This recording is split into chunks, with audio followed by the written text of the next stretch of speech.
Form a sentence. Would you like to offer me some tea?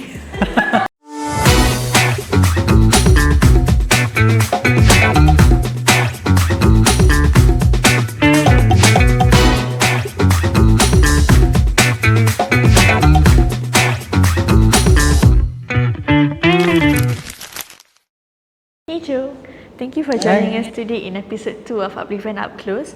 So as a trainer for the Coaching Young People for Positive Difference, we want to hear some insights for youth coaching and its impact. So this discussion will offer valuable takeaways for those who are interested in coaching or working with young people.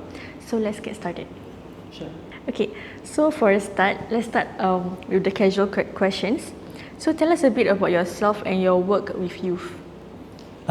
So currently now I'm a coach that focuses on young people and then helping parents and also the youth themselves to figure out, what is it that they want and then the issues and challenges that they are wanting to resolve and overcome.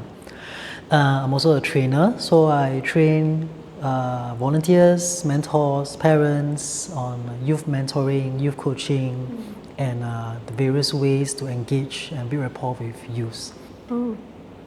Okay, so what got you into youth coaching in the first place? Actually, very early on as a teenager myself, growing up is not easy, so I have to figure out on my own. But thanks to mentors and coaches that came alongside, I managed to have some great inputs from them. And from that, and because of that, I began to volunteer and work with other youths myself. And then it was cool to see the impact that I was able to, even at that point, create. So that got me really curious and interested in working with youth, and specifically youth at risk. Yeah. So from your experience, what's your favorite part about working with young people or youth?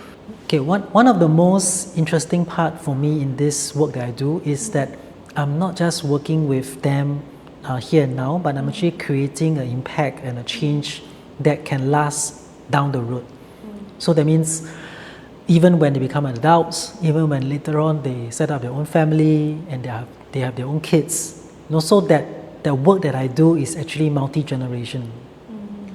Okay, so how long have you been providing youth coaching training? With blended concept, I've been providing training since 2022 till now. Yeah. Okay, interesting. So let's get a bit more in-depth about the course that you are teaching. Can you give a brief explanation of what this course, Coaching Young People for Positive Difference, is all about and who is it for? Okay, so the course is specifically for people who are working with youth. So can be parents, can be educators, social workers, or even other coaches, where they would like to have an understanding of coaching and its applications and even have some hands-on practice. So using a more guided approach to actually interact and to work with young people. Okay, so I hear you also conduct mentoring for youth causes in blended concept. So what is the difference actually between that and coaching young people? So the difference, if I can use an analogy, mentoring is like a slow cooker, whereby you put your ingredients in and then you let it cook for some time, right? And then coaching is like an air fryer. So you really get your stuff done efficiently, effectively, but in a shorter amount of time.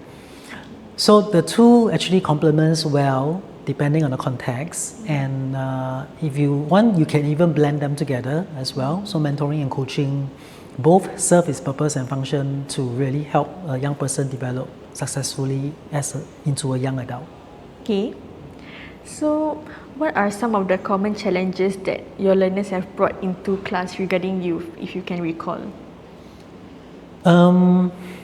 One of the, I guess, more common one is they do not know how to connect, or they are not familiar, right, in terms of how to connect, how to interact, because they have never really learned or they have never really gone through such training before. A lot of it is just they've seen how their parents interact with them, as a child themselves or as a youth themselves. But other than that, they have not really learned properly how to interact, communicate, how to handle misbehavior, how to handle when a child refuses to listen to you and wants their way, and how to say no. So how to kind of like resolve some of these differences and conflicts within the family or within the young person. Understand. So, was there one story in particular that stood out to you? And what was your take on the issue? So I once coached a young person who actually has got some learning difficulties, but mild learning difficulties in school. And because of that, he's always been a target of bullying. And also he has been socially withdrawn, so he kind of like don't know how to interact and mix around with the classmates. And he will be pretty much kept to himself. And at home as well, he will just be hiding inside the room. So depending on the mom to do a lot of stuff. So coaching this young person I have kind of like slowly helped him to open up his world, to connect with people, talk about some practical social skills, and at the same time to really eventually even work towards what he wants. So clearing his major exams in secondary school, and then pursuing the course of his choice.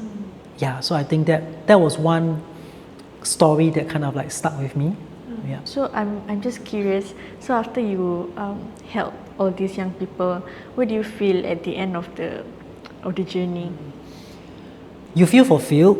You feel that you have done something great, something good, and you actually also get to see it in their eyes. You see in their lives, and also how they are actually living their lives differently.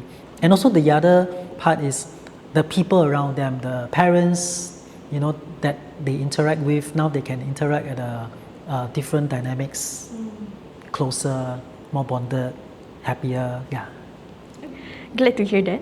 So I'm a youth myself, right? So what's one thing you wish more young people like me knew about themselves? I think many young people will be kind of like you, that they think too small about themselves, and they never know that there actually are opportunities waiting for them out there. But they probably do not know how to assess and even overcome some of these challenges and opportunities.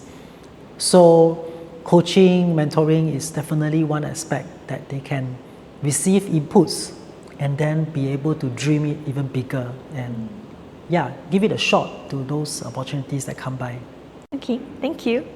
How does this course prepare someone to be an effective coach? So we will cover and introduce the coaching framework, and I will use the solution-focused coaching approach, and then introduce and apply and get them to practice in class.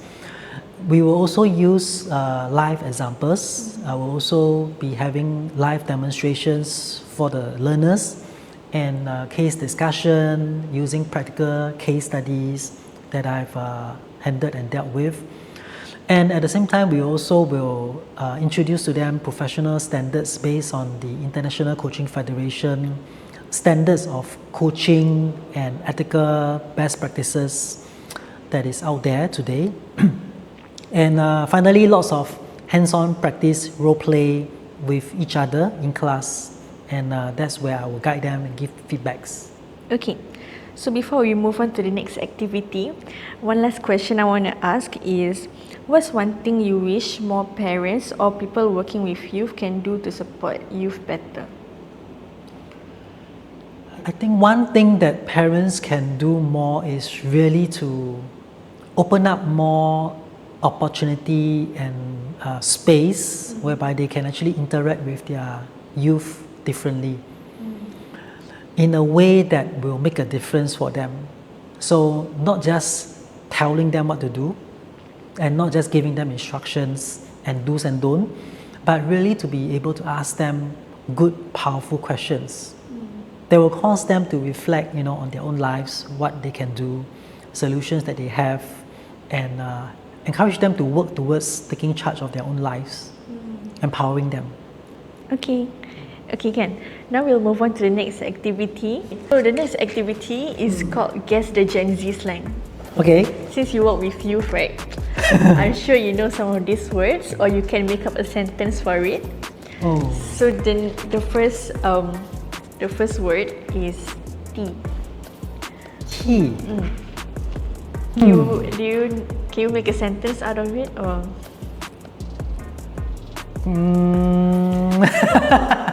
Or do you need a hint? I need a hint. Okay, tea is information, like gossip. Okay. So if you were to form a sentence, what would it be?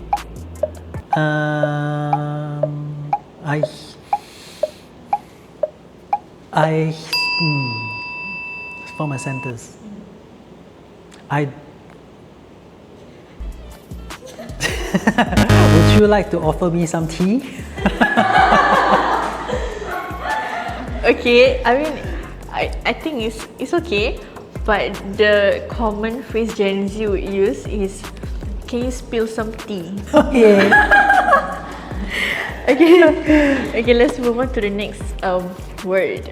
I think you will know this. Glow up.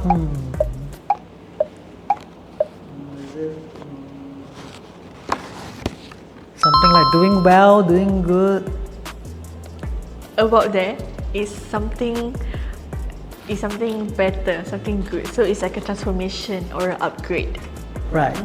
So I would say that you're glowing up, or you glow up. Okay. Yeah, so like you changed. Okay? Okay. Okay. And the next one. Slay. Cool. Yeah, correct. Yeah. How would you say it to someone? Or something? You totally slayed that. Oh, that's good one.